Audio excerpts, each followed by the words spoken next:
We had a couple of weeks of beautiful weather. It was sunny, it was even a little warm for so early in the year. And then April surprised us with a thick layer of snow.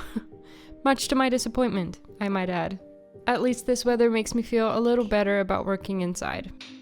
In the spirit of making this house into a home, I am bringing some color into the kitchen. It is currently mostly made out of black and white, and there's not a lot of sun coming in throughout the day, so it feels a bit cold. So I decided to paint a mural on the wall.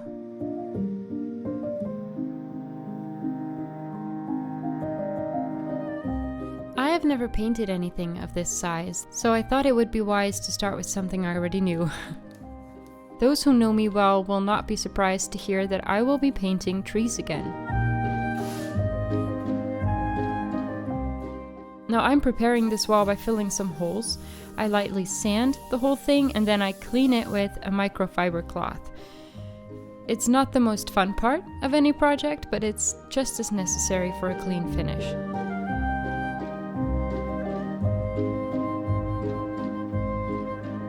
I will be using a soft green wall paint and create a gradient that is darker at the bottom and lighter at the top, giving the illusion of things being close and very far away.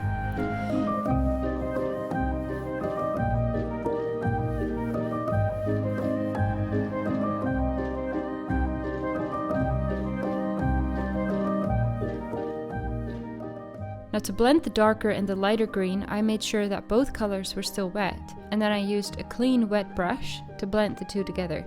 Now every time I noticed that the blending wasn't going so well anymore and it wouldn't blend so smoothly, I would wet the brush with a mist bottle. I do not recommend spraying the water straight onto the wall because it will cause dripping of your paint. Now if you're wondering why there are so many wall sockets on this wall, I have absolutely no idea. There's even 3 more besides the door on the left. I painted over these so that they're not as visible, but I might have an idea to hide them later in the decorating stage. This paint dried a lot darker than it was when I put it on, which was incredibly confusing. I even mixed up the colors at some point and used a darker version where I should have used the lighter one. It was a whole thing. But I do really love how this color turned out. It is a very warm green.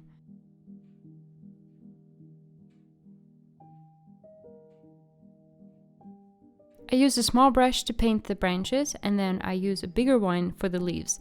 And really all I did was dab the brush onto the wall, and I would make sure that in a couple of spots you would still be able to see the branch.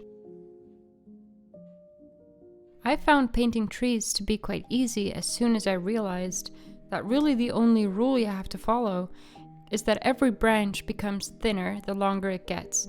So it can never be as thick or thicker at the end than it was where it started. If you follow that rule, then you can't really do that much wrong, as obviously every tree is completely different.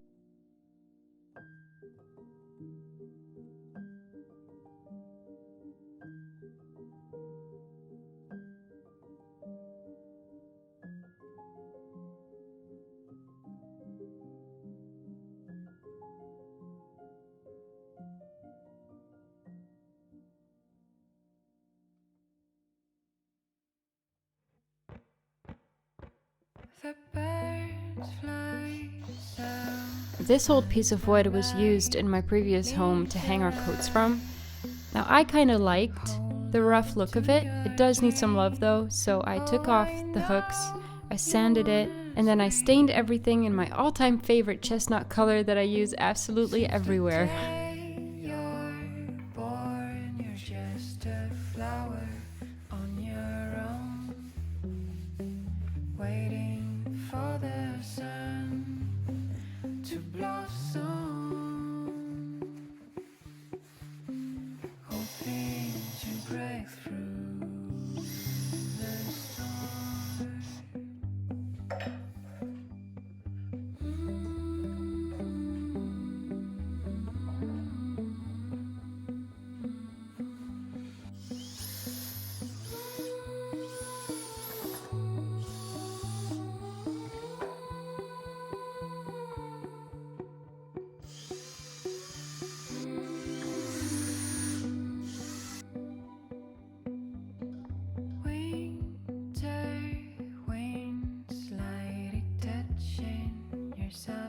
morning. There's gotta be a brighter day, a summer breeze, some silk and honey,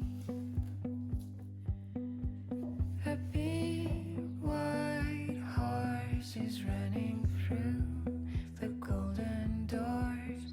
You know you gotta take the ride. Do let me know what you think of this project in the comments, and if I have inspired you to start drawing on your walls as well. But for now, thank you so much for watching, and I will see you next week.